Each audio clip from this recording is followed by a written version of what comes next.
everybody, and welcome to Life After Death and Beyond with me. I'm James from Prague, and my good friend Kelly White, co-host. She's not here tonight. She's out doing some things for herself, helping herself, self-healing. I say we got to help ourselves sometimes, take some time off. So I told her to take some time off. But I just wanted to welcome all of you. And, I got to tell you that one of the wonderful parts of doing this podcast is that you get to see old friends you've known for a long time. And tonight's show, we always say it's special, but tonight's very special because I've known the guests tonight for many years, and they are some of the top healers in the world. And I'm going to introduce them right away. So we have Donna Eden and David Feinstein. Please welcome aboard. Hello, you guys. Hello. And welcome to the show. Welcome to the podcast. Thank you, James. And I'm going to read a little bit of the biography. It's a long biography, so I'm going to put both you guys together, Donna and David, two of the world's most prominent healers, energy healers, I'm going to tell you. Most sought out. And this is a little older bio, you guys. I know that, but because you've done a lot since, but general. And we'll talk about stuff. Most joyous and most authoritative spokespeople in energy medicine. And Donna's abilities as a healer are legendary. And she has taught some 30,000 people worldwide. That's more than that now. Yes, there is. That's a really old bio. That's an old one. I know. It's really for literally a million. It's more than 100,000 now. Yeah, for sure. I mean, energy medicine was like the really big book that put you on the top, right? Energy medicine. Right. Originally 10 languages. Now it must be in 50 different languages all over the world. 75. When did that book come out? Energy medicine. 1999. 1999. Mine came out in 1997. So very similar timing on that. Yes. And your latest book, which is phenomenal, everybody. And we had to have these kids on because tapping self-healing with the transformative power of energy psychology. There it is. Dave's holding it up. It's pretty fabulous. And I know you've heard a lot about tapping, but these guys from a whole perspective. And Donna, can you tell us a little bit about your background from when you heard from yourself? And then Dave, you tell us about your background. Where did you get started? When did you realize you had this ability of sensing, feeling, knowing energy, and so forth? Well, when I was about 30 to 31, I knew I had to heal myself from multiple sclerosis.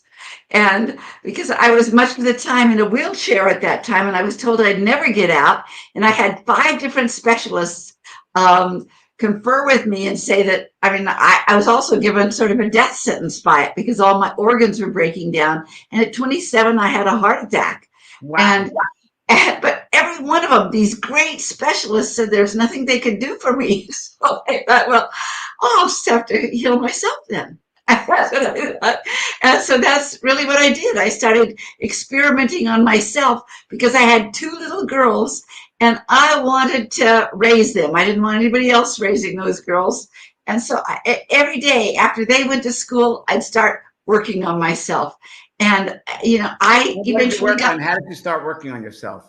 Well, the very first thing I did was I put one hand at the top of my leg and the other around my knee, because that was the area, those quadriceps, there was no energy in them at all. And that's where I absolutely knew I couldn't walk. I couldn't lift my legs, anything. But I found it only took about 3 minutes for that energy to connect. And I thought, this is going to be Was it visual? Was it a sense of feeling? Was it inner knowingness? No, I used my hands. And I just laid them there and I waited and I just started seeing that it was starting to move and go across and inside my legs, and I was feeling it, and I just got so excited. And when it's funny, I was healed in steps, because the first thing that went away was my allergies. I was so allergic to things that they went away, and suddenly I could eat things I could never eat before. And then my asthma went away. And the last was my multiple sclerosis. And there's a lot of experimenting. It took about 2 years before you were pretty symptom free. But I think you should also say that you, from early childhood, could see energy. You could see it. You're clairvoyant. You could see energy. Yeah. But how did you see energy as a child? Well, I always saw it, and I thought that every human being on the planet saw it. I saw colors, I saw shapes, I saw everything. And And so, but I never used it as a healing thing until I had to get well. And then once I was well, I wanted to run down the street and grab anybody I saw and say, "You can get well too. There are things you can do for yourself, and let me show you." And that's how it all began. But specifically, you were interested in people where the Western medicine had given up on. Yeah, yeah.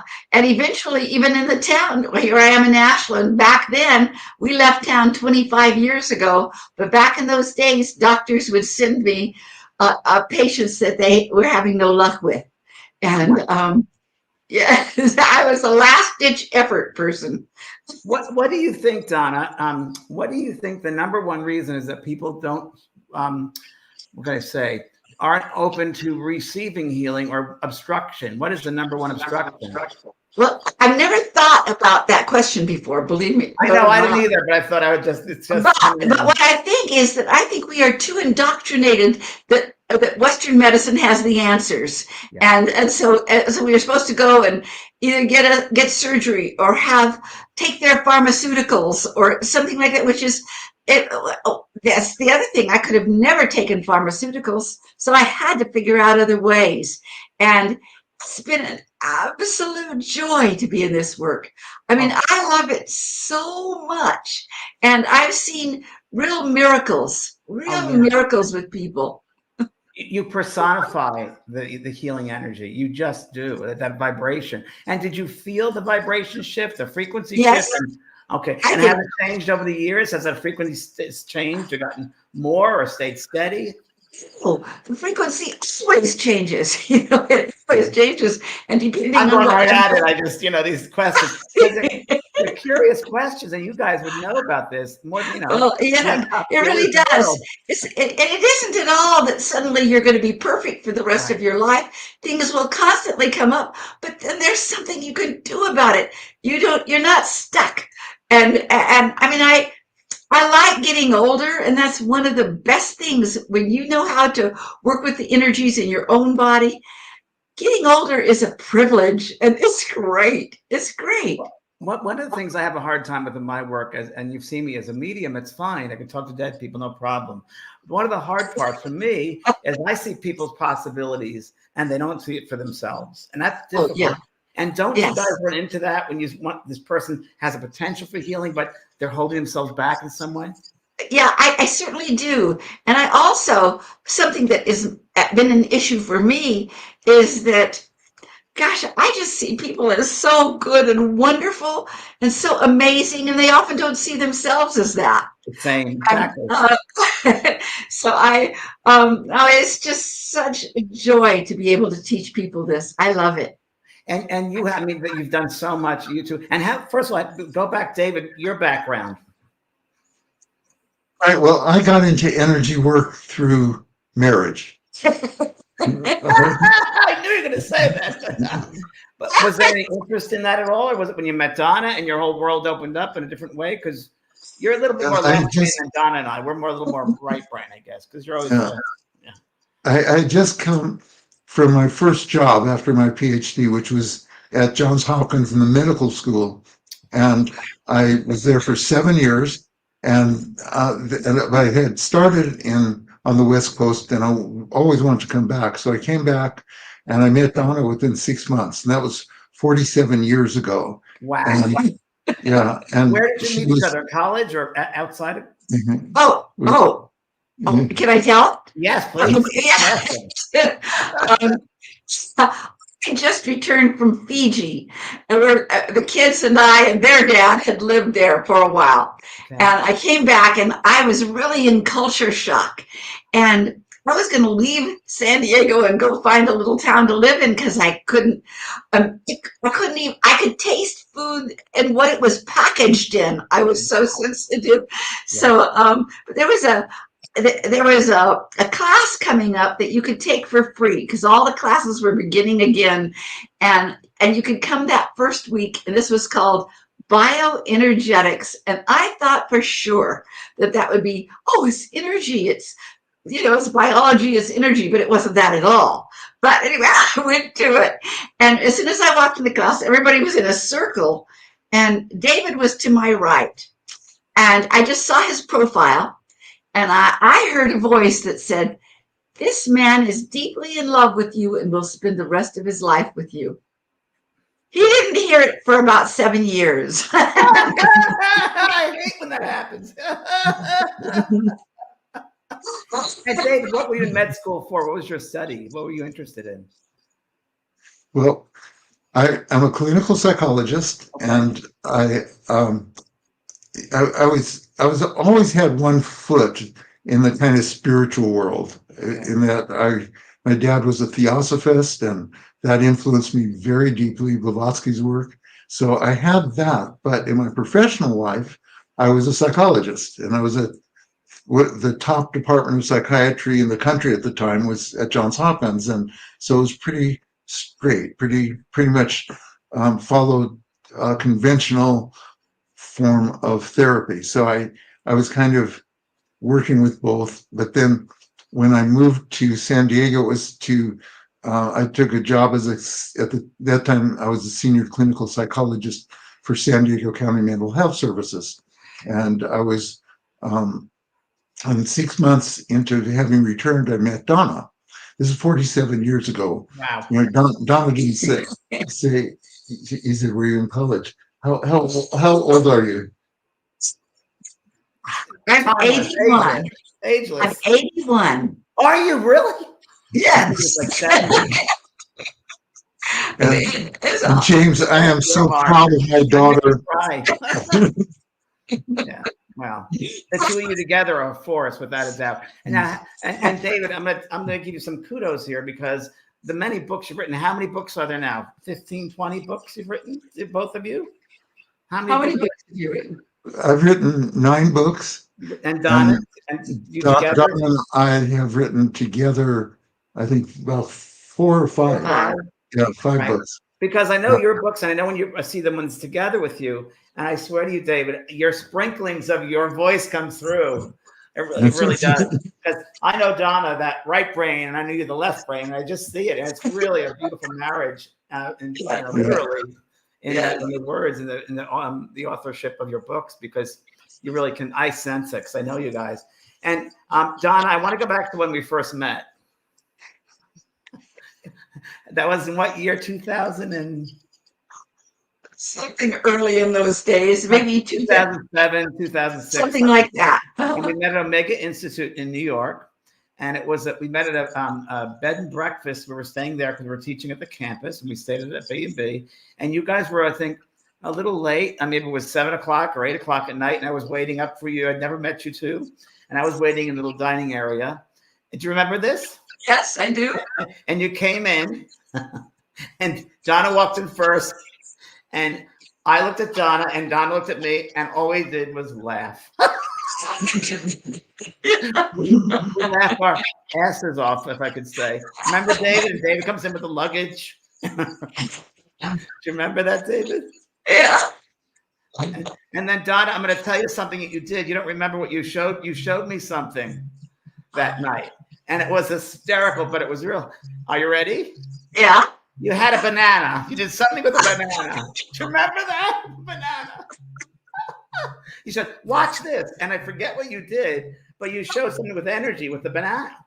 Oh, maybe I energy tested you. Did I do that? Yes. I was blown away. Yeah. And I'd never met the joyful person that you are. I'd never had to that point had the vibration, the buoyancy of that joyfulness. I rarely have met people like that. I'm like, oh my God, I know this person. I know this energy. And Dave was taking a look and like, and that was great. That was wonderful. And you've done such incredible. And tell everybody about your medicine, your online, the institute you have, the Energy Institute, and your work there too, because that's important. Tell you about what? Yeah, you tell us. You tell David, about your online, the Eden method. Yeah,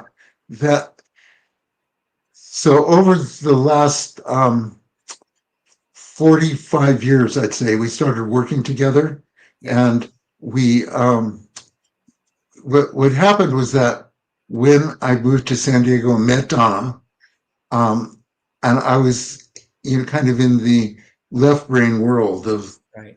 medical school, and Donna was talking about these energies that I've never heard of this kind of energy. In my mind, energy has wavelengths, it has certain, you can measure it, and but it's not, she was saying these energies have consciousness.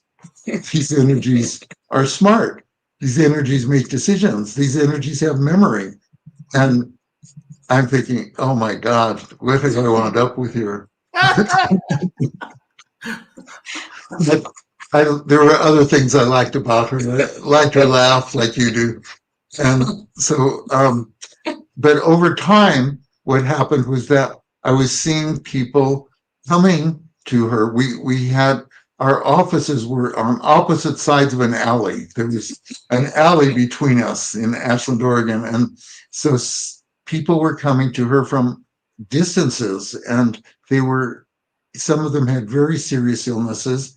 And she wasn't necessarily curing every cancer case, but people were getting better. They were feeling better. They were being empowered. Some of them were having miracle cures. And so I'm paying attention to that. And I'm saying, I don't know what she does, but she seems to be very good at it. And so I began to soften towards her work. And then people were asking her to write a book. And she was saying, I don't know how to write a book about this. It's so organic. It happens in the moment. I follow the energy. How do you write a book about that? But in my left brain way, I said, well, let's see what we can do. And so we went half time for 2 years. We cut our practices back to half time. And every day I would interview her, and I would try to understand how she thought, what she was up to, how she made choices, because it's not just that she's got such powerful healing energy, which she does. Yeah. She was teaching people how to heal themselves, how to work on themselves. So there was something more than just her magic that was happening in her work, because she'd see a person once and then maybe she couldn't see him again for 3 weeks. So she'd have them do homework in between. And in that homework, she had to have an understanding of the body's energy systems. Mm-hmm. And so over those 2 years, what I learned from her was that there are 9 energy systems that she sees, totally separate energy systems. Some of those have entered the language. So we all know about meridians. We all know about the aura. We all know about chakras, but others people have never heard of. Most people, triple warmer as an energy system. So so for 2 years, I'm kind of pulling this information from her and asking her really tough questions. And I get this insight that, for as giddy and joyful as she is, Donna is actually very empirical. Empirical means it's based on observation and experimentation. So somebody's on her table and she can observe in ways I can. She can look at their body and see where the energies are blocked, or where they're not flowing, or where they're out of harmony. And then she'll do something, like she might run her hand over the meridian line and then to see what that did. So experiment, observe again. Okay, that didn't fix it. So what should we do next? Okay, well, the energy that goes to that meridian seems to be where the problem might be, because it has to feed it. So we'll open that energy. So she'll do that. Did that fix it? Usually it would, but let's say it didn't. She might then say, okay, well, the chakra that's over that meridian, that might be where the problem is. It might be in such disharmony that's interfering with the flow of the meridian. Fix that. So it's observe, experiment, very empirical. So she doesn't have easy formulas. This is how you fix cancer. This is how, because everybody is different. One of her favorite sayings is, energy is as unique as a thumbprint. That's right. Oh my God, I haven't heard that in years. That's right. Exactly. Yeah. Exactly. So she had figured out a way to really work with everyone's different energy thumbprint.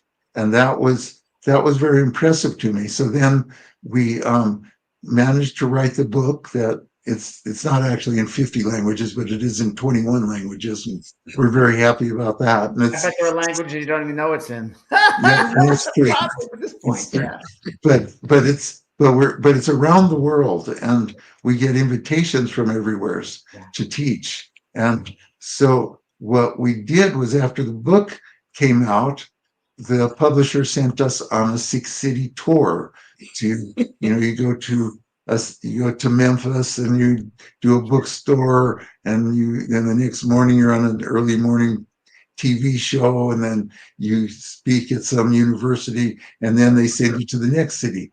And so that was in 1999, the 6-city tour, and we're still on it, basically. Yes, yeah, you're still on it. You two work so hard. You do. Yeah. And the Eden method is online too. It's an online experience for people. Yeah. Yeah. It's online too, but and the website you told people about. EdenMethod.com. Yeah. And it's really amazing. And it's amazing you're sharing with everybody. And it's just so pure. You're both so pure of heart. And really, really, really interesting. And tell us about the new book, and it's a tapping book. So tell us about thank you. how that came about, please, because that's a great book too, which will be a classic. Yes.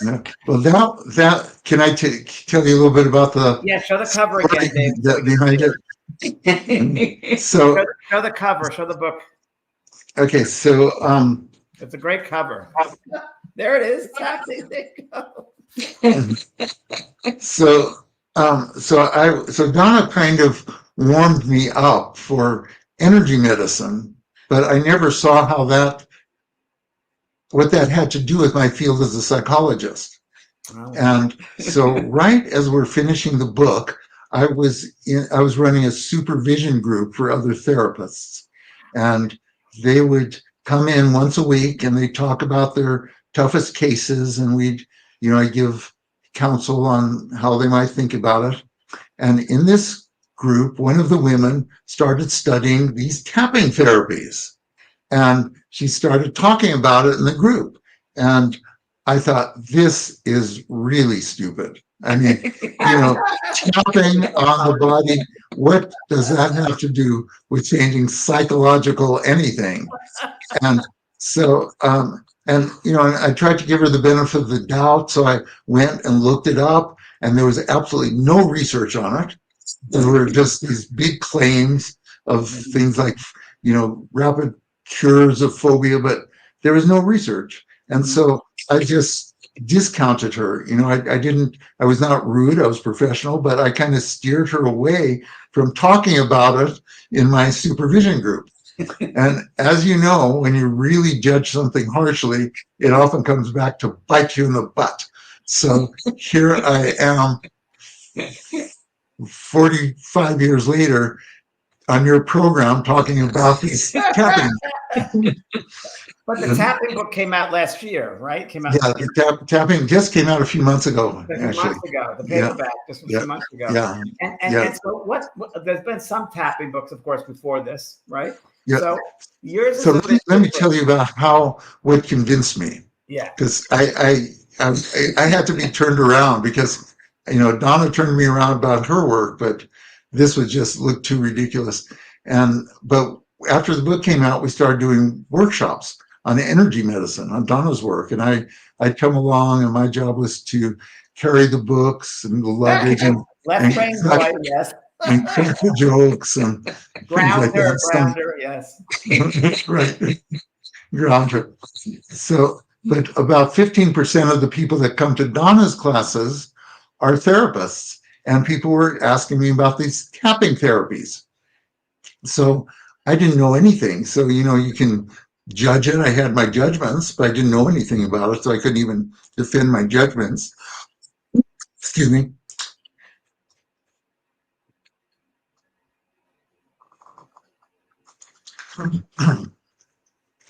So after one of these weekend workshops, it was a Sunday, that ended at lunch, and one of the participants came up to me and said, I'm a psychologist, and our psychology group in our city meets on Sunday nights once a month, and we're meeting tonight, and we're going to be seeing a demonstration of this new tapping therapy, and I'd like to invite you to come as my guest.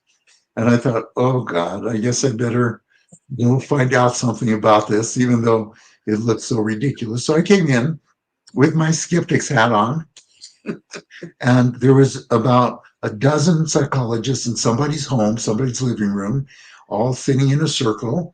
And the program that night was that one of the therapists that was learning the tapping had invited he was very impressed with it. So he had told the group, bring one of your clients that isn't responding to your work.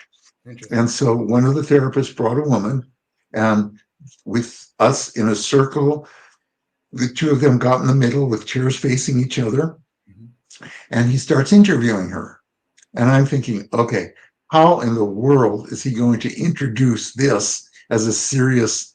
So I'm listening, and he asks her about the history of her symptoms. And I'm thinking, okay, well, that's a good way to start. And then he asked her about attempts to treat her symptoms. I'm thinking, okay, this is good. And then she had what her problem was she had an extreme phobia of being in closed spaces. So she could not be in an elevator, for instance. And it really got in the way of her life, because she couldn't, like, if she was going on a trip, she had to map out the tunnels. Are there any long tunnels? Because if there's long tunnels, it's just too terrifying.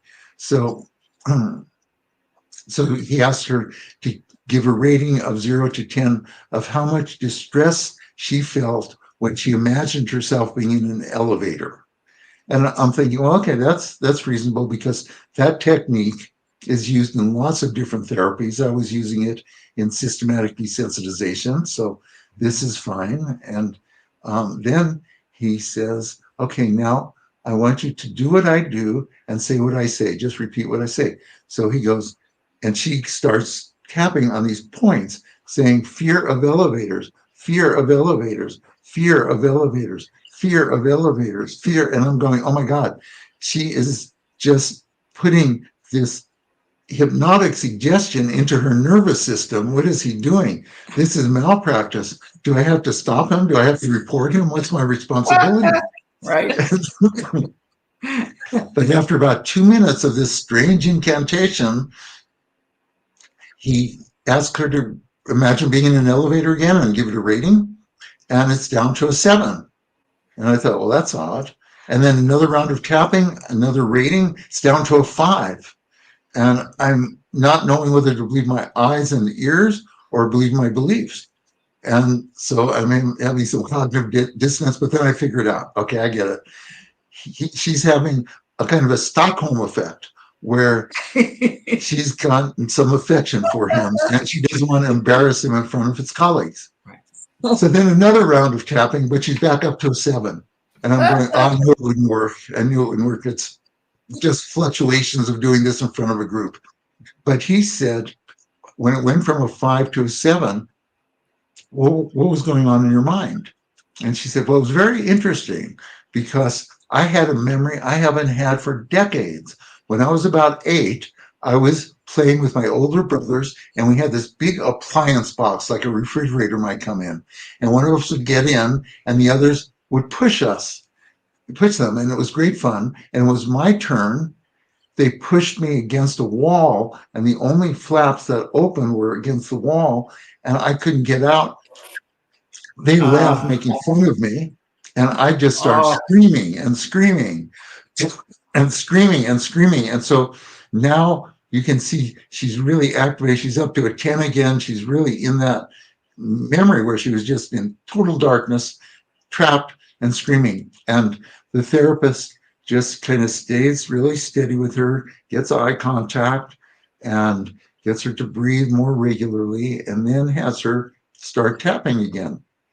And now they're not using any words, because she's already in it. You use the words to get the person into that activated state. So there she is tapping, and you just watch her get more and more calm, more and more quickly. And then when she's a little bit more calm, then he has words. So he has words like that. It was a long time ago. I'm safe now. And then he gets it all the way down to 0. Then he goes through other aspects of it. He starts to deal with her resentment towards her brother for doing that to her. And she hadn't really thought about that, but boy, it was there, that resentment and her anger that for the last 40 years, she's had these symptoms that go back to that moment and how angry she is about that. And so he gets every aspect down to 0 because a round of tapping only takes about 2 minutes. So you can do a lot of different themes in a very short period of time. So she's down into a 0 on that memory. And then they go back to the elevator and she's at a 3, even though they haven't been working on the elevator. So it's gone from a 7 down to a 3. He quickly gets that down to a 0 and everybody's just going, wow. And then, psychologists like to test things. So somebody points out that in this house, there's a closet for a coat closet. And wow. so that she can walk in. And so the therapist is very sensitive and he says, okay, you're not trying to prove anything to anybody. We don't want to re-traumatize you. But if you have any anxiety at all, you just open that door and walk out. And so she agreed and she gets in and closes the door. And then it's about half a minute goes by and it's a long time of silence. And then a minute goes by. And so imagine a dozen therapists now hovering around this door, all staring at this door. And then 2 minutes goes by. And I'm guessing it was about 3 minutes, but it felt like a very long time. And then finally the therapist knocks on the door and says, "Are you okay?" And she opens the door and she is exuberant. She is going, "I have never had anything like this happen to me. I can't believe it." And she's just so everybody starts congratulating her, congratulating the therapist, except me. I'm sitting there saying, okay, David. okay. I see what's going on. What's going on is this is a social psychology experiment to prove how gullible therapists can be. Of course. Because it's really hard to let go of our paradox. But it turned out that it was true. It really did happen that way. And in the years since then. How long ago was this? This was in 2002. Okay. So it was about 22 years ago. And in those 22 years. Donna, so yeah. Yeah, it was long with Donna. She prepped you. And, yeah. But I see it happen again and again. Now, often it requires more than one session because if you're dealing with PTSD or long-term depression or addictions. In the book, you talk about that. In the book, you talk about addictions can be healed, work with the tapping, addictions and traumas. You talk about psychological traumas. And yes, we did. How do you, is there different places to tap or and Donna, is it opening up the channels, the meridians? How would you describe what's going on? Oh, well, when you tap, I see several things happen. I see a minute explosion after you tap. You see that, and then that energy starts to travel, and it always goes up to the brain along the meridian pathways. Right, and so what the book does is that it teaches people a one-size-fits-all set of tapping points, a dozen points that are going to get your meridian systems flowing, send signals to your brain that are necessary for healing. And so we don't vary the points. They used to, but what they found is that a dozen points can do the trick. So, like they used to have a different set of points for trauma, a different set for grief, a different set for anger. Yeah. But now they found that's not necessary. What matters is what you bring to mind. So that's where the real art is in doing this. And what we do in the book is that we start off simple for each chapter. So the chapter on anxiety, it starts out with simple fears, okay? And then it goes into anxiety, and then it goes into PTSD. So it goes, so the early part, people can do that completely on a self-help basis. They can It's a take on really, excuse me themselves. for interrupting you, but it's an easy book for everybody to start with. You've written it so well. It's like easy to understand, to relate to, no matter what your situation is in life. And you, like you say, you start off easily, but you can relate it to all different experiences. And I mean, it's so Yes. easy to Thank you. apply to your life, no matter who you are. Yes, and so what we did with the chapter, whether it's anxiety started with fear, or if it's a chapter about depression, we started with worry and sadness, things that are everyday, that people deal with every day. And we give some very simple instructions for dealing with those. But then as it goes into depression, as the habits chapter goes into addictions, we talk about how how if you're in therapy, here are things you can do so that your therapy will be more effective. And so it's talking about, it's giving more sophisticated things. But we suggest if you're dealing with a serious addiction, be with a therapist, be with somebody that is skilled. If you have a lifelong history of depression, be with a therapist that can really do a good assessment. But here are techniques you can use. And we also designed the book so we're talking to the therapist. So therapists that don't know tapping can see how to integrate it into their practice. You've written an introduction for them. So if this is brand new to them, they'll understand it and integrate it. And you also have a workbook that goes along with it, which is pretty incredible. So there's a workbook for people as well. Yeah.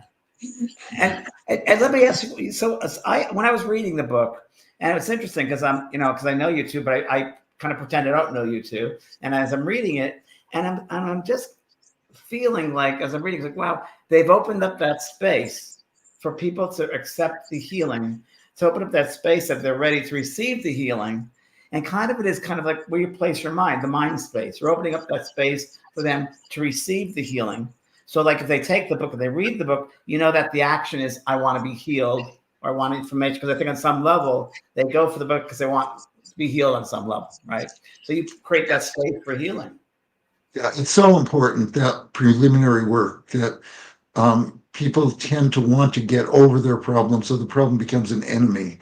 And as soon as your problem is an enemy, then there's an energetic that makes it much more difficult to overcome it. So we teach people to really accept that whatever the problem is, that this is what their history, their destiny has given them, and it is a part of their journey. So you embrace it before you overcome it. So this is a question I want to ask you guys. To me, so what part of it, like when someone wants a healing, what part of it is destiny, a destiny point that they have to have cancer, they have to have some dis-ease, and are there some that they have to go through it, they can't be healed per se, and they have to go through that journey of learning something through that. Do you find that as well in your work? Can I speak? Yeah. Absolutely. Absolutely. I mean, I'm very, very sure that multiple sclerosis was mine, that I was to have that.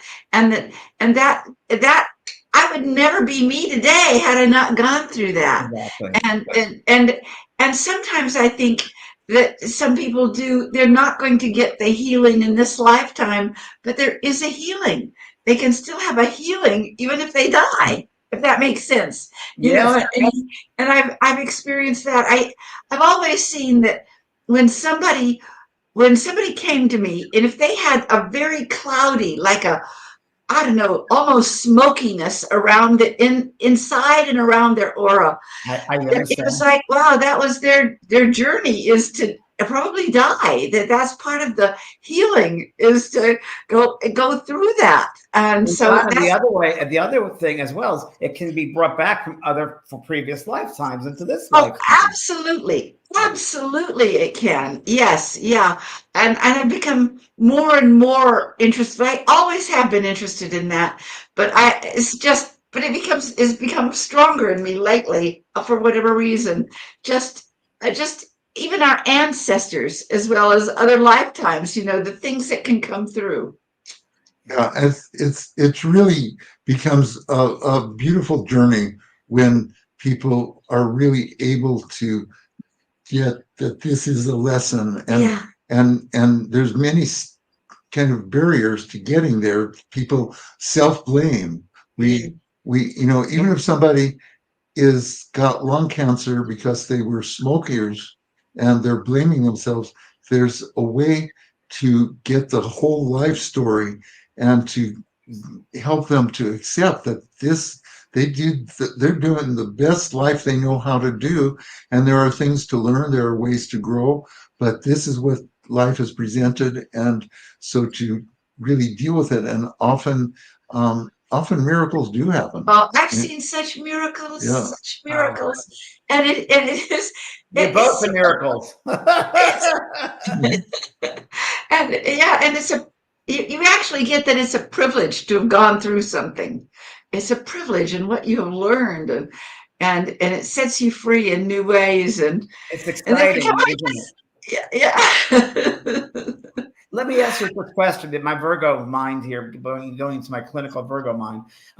So when you work on people with David or Donna with your method, and you work with them, you see the energy, right? Whether it's cloudy or gray or whatever. Percentage-wise, when you see them, their space, how much of that energy that's colored, distorted, is other people's energy in their space, and it doesn't It belong can to be that. them.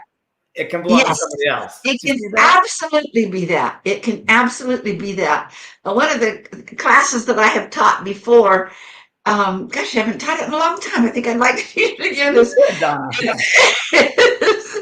Is how to really embrace somebody else's energy and who they are, and at the same time allow it to go back or to go through. If you're somebody who takes on energy and it goes into your body, how to move it through. And It's and real important. it's just, yeah, it's just all learning, and it's good. And as David said earlier, this is the school for the soul. This earth is Yes, one of our schools that we have so many schools, and this one is yes. the hard school, but there's so many incredible lessons to learn here. There are so many lessons to learn here. Yeah, and that's one of the great things about getting older. You've learned an awful lot by this time, and it's easier. As you're speaking, I'm thinking also of the meridian, the tapping that you're doing, and I was wondering if, as you're tapping, you're saying there are certain things you can say, but also, what am I learning from this? What am I learning from this? Can you do that as well? I assume, yeah. What's the lesson? What's the lesson here? What is the lesson? Yeah. I mean, there's all different ways, isn't there? Yes, there are. There are all different ways. And you guys are going to be tell everybody what you're going to be working, because you're very exciting things going on. Do you want to talk about that? Okay. Well, the first one is we're going to San Diego with Those are advanced classes. advanced So the next thing that we're really excited about in December, we're doing a cruise. That's what I want to talk about. That's what I'm talking about, David. Yeah, thank you. Cruise. And so that is going to it's a river cruise. It's a small boat, about 100 people, and they're all going to be energy medicine people. They don't have to have studied with us, but they just have to be interested in energy medicine. Yeah, it's going to be a great one. I want to go. I want to go. I want to go. So Are there still spaces available? And all the little Christmas villages we're going to pass. Hop off the boat, and everybody's got to bring an extra suitcase just for the stuff they're going to buy. Wow. And this is the first time you've done this, right? You've never done this before? Never done this one. We have taken we've led a couple of cruises before, up to Alaska and on another river cruise. We love river cruises because you can get I've up. done one. I always wanted to do one, so I'm going to be with you in spirit. Yeah, okay. And you must think feel about that it. boat right with all those energy workers. You must feel that boat really rise. Yes. Yeah, it's going to be wonderful. It's going to be wonderful. And And then we're going off to Scotland to teach too. Tell people about that. That's really interesting. Oh, well, that's An advanced class. Is an that advanced class. class? We have a certification program, so it's part of our certification program. Okay. And these The people Eden with method is how people find you. EdenMethod.com. Eden Method or Energy Medicine. Or That's I went on that EdenMethod.com. website. Eden Method, yeah, Eden Method. EdenMethod.com. David, hold up the book again, please. Yes. What's happening? So the workbook that you referred to actually preceded this, and everything that's in the workbook is in this book. So there's So you just the need that workbook. one book. Okay. Yeah, so the workbook's out of date. So it's just tapping book. Just tapping. And you get that anywhere you can. I mean, it's doing very Yeah, well. you get it, Amazon, Barnes and Noble, It's a bookstores. great book. It's a real important book, is really what it is. It's important. May I say something about the book? Because Yes. you mentioned it before. There are other tapping books, and there have been, and they're great. But this one is different. David has the most brilliant brain, and he Oh, I does. can second that. Yeah. Yes, and he does. He's done amazing research. He wanted a book where people could say, "This has been really proven. This is, that kind of thing." Yeah, it's very true, David. I mean, I've known a lot of people that did the tapping and wrote books about it before, but you're right, because I was also, being that Virgo, looking for the research behind it, and I couldn't find much research. Yeah. That's really important. That's a wonderful grounding information, because it's really important that people know that this is real. Energy is everything, and Yes. it's really important to open up those channels and open up that Yes, space. that's exactly right. Energy is all there is, and it'll change your life when you get into energy medicine, energy psychology. Remember when I said that in 2000 or 1998, there were 0 studies. Now there are more than 190 clinical trials, and just about every one of them shows it to be effective and to be fast and to be lasting. Well, the consciousness is shifting. Don't you believe Yeah. it's shifting? It has to be. Absolutely. Absolutely. We started this journey a long time ago, 40 years ago, right? It's a different world now, thank goodness. It is a different world. It is a different world. And so much can be done on Zoom now. Here we are. And also, we had Greg Braden on a few weeks ago, and he was lovely. I've known Greg a long, long time. And he was going on about, we have to find that divinity within ourselves. And part of the course is that energy, that divinity, that God self. And I guess maybe sometimes that's why we come back here on this earth, to open up and learn. And what do you think? I'm interested in both of you, because when I talk about healing work, I think you first have to become aware. The first step in healing is being aware. What do you think? Yeah, to be aware of what's going on. Well, I'm going to counter that just a little bit. I mean, I think that's wonderful to be aware. But when I had my practice, and I had a practice for about 24 years, I used to love it when a skeptic would come in and he had no faith at all. First of all, he had to pay me unless it worked. So they were always happy to come in. And by the time they left, they were believers. It's like, it was wonderful to find out that the mind isn't, your thoughts and your feelings and everything isn't just up here, it's in every cell of your body. And to find out that energy could move and shift things that they didn't know could be shifted was really, really wonderful. It's pretty incredible. I don't know. Sometimes I think when those things happen, for me personally, it goes back to that. Oh, I know this stuff. Oh, this feels real to me. That's right. Right? You go, oh, I kind of know this on some level. I'm kind of aware of this. Yes. I've read this before. In some lifetime. Yes. Yeah. Yes, that's it. That's knowledge and wisdom that we've had many lifetimes. I'm sure. Yeah. In many places, spaces, and galaxies, and ways of being. Yeah. Yes. Well, it's great to see you two. Really spend time with you and share the space. Oh, it's wonderful to see you. It is wonderful to see you. It's always sweet. You really, you have an effect on us, at least. And I've seen you present to large groups, and you have effect on that of just spreading joy. You just spread joy. Yeah. It's that's all there is. Thank you, David. You're married to Miss Joy over here, so it's easy. Well, Well, thank we're you so looking very, forward to very much. seeing you. We're looking forward to seeing you sometime. Yes, when you come down to San Diego, you ring me up now. Okay. Okay. All Okay, right. stay online. Stay on afterwards if you say goodbye to everybody. Okay, stay on. Okay. All right. Okay. Thanks, everybody. Thanks for. Thank you, Thank you. Bye bye.